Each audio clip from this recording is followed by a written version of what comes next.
పెట్టు చెప్పండి అన్న, పవన్ కళ్యాణ్ పైన రాజకీయంగా మీ అభిప్రాయం ఏంటి? నేర్చుకున్నారా నేర్చుకున్నా భయంకరంగా.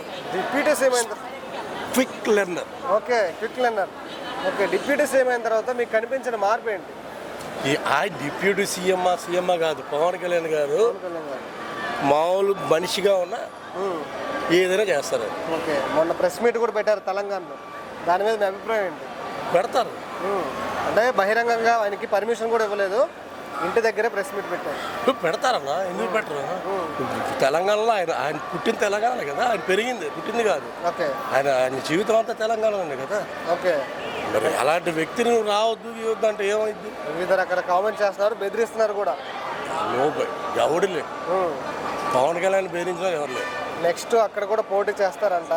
పోటీ చేస్తే ఎంత ప్రభావం చూపించిందంట?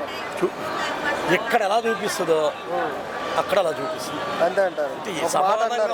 ఒక మాట అన్నారు, ప్రాంతీయ భేదం ఉగ్రవాదం కంటే ప్రమాదకరం అని. దాని మీద కేటీఆర్ గారు కూడా రియాక్ట్ అయ్యారు. తమ్ముడు బ్రదర్, నేను ఒకటి చెప్తాను చూడు, ఏ సమయానికి ఆ రంగులు మార్చుకుని బ్రతికేవాళ్ళు. ఓకే, అక్కడ మనం లేకపోతే తెలంగాణ ఖాళీ. ఓకే, మన ఆంధ్రోడు లేకపోతే తెలంగాణ ఖాళీ. మీరు సంక్రాంతి చూడండి, మీరు ఒకసారి బైక్ పట్టుకొని సంక్రాంతికి వెళ్ళండి, తెలంగాణ ఖాళీ. ఓకే, రంగులు మార్చే వ్యక్తి కాదు పవన్ కళ్యాణ్. అది ఓకే అన్న. మరి ఇప్పుడు ఆయన ఏమంటున్నారంటే, నువ్వు బీజేపీ దగ్గర డబ్బులు తీసుకొని తెలంగాణ నాశనాన్ని కోరుకుంటూ తెలంగాణ ప్రజల్ని రెచ్చగొడతావు అనేసి అంటున్నారు. అబద్ధాలు. వాళ్ళకు కూడా తెలుసు, మరి వాళ్ళు డబ్బులు తీసుకుని ఈ మాట చెప్పాలి కదా. ఓకే, ఓకే అన్న. ఓవరాల్గా పవన్ కళ్యాణ్ గారి గురించి ఒక మాట చెప్పాలంటే జై పవర్ స్టార్. పవన్ కళ్యాణ్ పైన రాజకీయంగా మీ అభిప్రాయం ఏంటి? ఏమండి, పవన్ కళ్యాణ్ పైన రాజకీయంగా మీ అభిప్రాయం ఏంటి? రాజకీయం అంటే ఎవరు చేసినా తన పార్టీని డెవలప్మెంట్ చేసుకోవటానికి చూస్తారు తప్ప కాన్స్టిట్యూషన్ని డెవలప్ చేయడానికి చూస్తే అది సరి అయిన పార్టీ అవుతుంది. కానీ గెలిచిన తర్వాత అభిప్రాయం ప్రకారంగా ఇండిపెండెంట్ కన్నా గెలువు, లేకపోతే ఏదన్నా పెద్ద పార్టీలు ఉండన్న గెలువు. కానీ చట్టాన్ని అనుసరించినప్పుడే నీ యొక్క యాటిట్యూడ్స్ బయటకు వస్తాయి. కానీ నువ్వు సింగిల్గా ఏ పార్టీని పొజిషన్ తీసుకున్నా చట్టాన్ని అనుసరించకపోతే అది ఈక్వాలిటీ ఆఫ్ లా అని మెయింటైన్ కాదు. అంటే ఇప్పుడు ఆయన డిప్యూటీ సీఎం అయిన తర్వాత మీకు కనిపించిన మార్పు ఏమంటే? చేంజ్ అవుతుంది, ఎందుకంటే అటు పోటీలు వస్తున్నారు కాబట్టి. మీకు ఆయనకి ఇచ్చిన శాఖలకి ఆయన న్యాయం చేస్తున్నాడా? చేస్తున్నాడు. ఆయన తన పార్టీ కోసం కానీ లేకపోతే చట్టం కోసం కానీ తిప్పలు పడుతున్నాడు. జూన్ 2 రోజు తెలంగాణలో కూడా ప్రెస్ మీట్ పెట్టారు. అదే పవన్ కళ్యాణ్ గారు మాత్రం ఒకటి లీడర్గా, రెండోది యాక్టర్గా, మూడోది ప్రజల కోసం చేస్తున్నటువంటి సేవ మాత్రం మెచ్చుకోవాల్సిందే. పర్మిషన్ కూడా ఇవ్వలేదు దానికి, సభ పెట్టడానికి. పర్మిషన్ ఇవ్వకపోయినా ప్రజల దగ్గర ఉన్నప్పుడు గాంధీ గారు ఏ పర్మిషన్ ఇచ్చిండు బ్రిటిష్ వాళ్ళు? బ్రిటిష్ వాళ్ళకి దగ్గరే.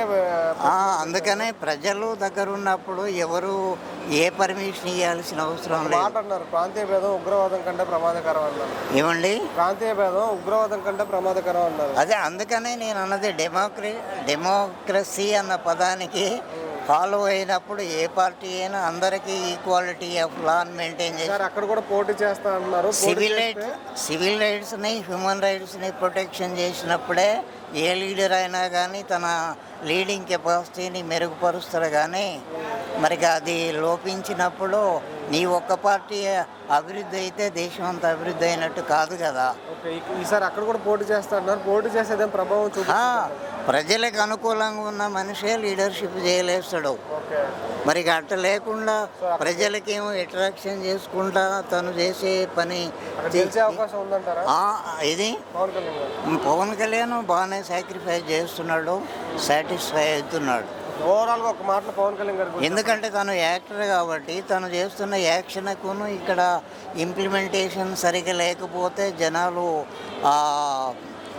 క్రిటిసైజ్ చేస్తారన్న ఉద్దేశంతోనే వాళ్ళిద్దరి కంటే కూడా తండ్రి కొడుకు కంటే కూడా బాగానే సర్వ్ చేస్తున్నారు. ఓవరాల్గా ఒక మాటలో పవన్ కళ్యాణ్ గారి గురించి చెప్పాలంటే ఏం చెప్తారు? పవన్ కళ్యాణ్ గారు ఇప్పుడు యాటిట్యూడ్స్ బాగున్నాయి.